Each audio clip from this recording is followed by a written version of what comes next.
আসসালামু আলাইকুম গাইস। তো এবারে পুরা ওয়ারিংয়ে পুরা সুইচ চেঞ্জ করে ফেলছি। পুরা বাড়ি ওয়ারিংয়ের সুইচ কমপ্লিট। এখন বাসা চলে যাব।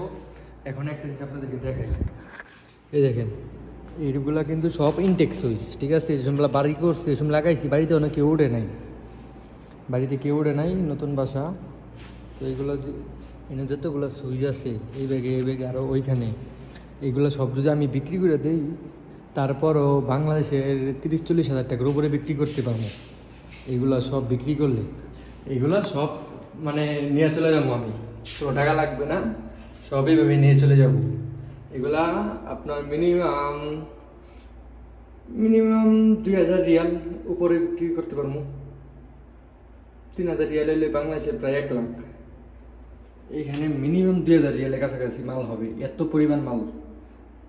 যা খুচরা মাল ইনটেক এমনি 20 টাকা পিস, আমি যদি বিক্রি করতে চাই 10 টাকা পিস নিম্নে বিক্রি করতে পারবো। এত পরিমাণ মাল নেই। 1 কার্টন এই যে কত্তরি ব্যাগে, আরও বাইরে কত্তরি কাজ চলতেছে। এগুলো সব কমপ্লিট। Bye bye.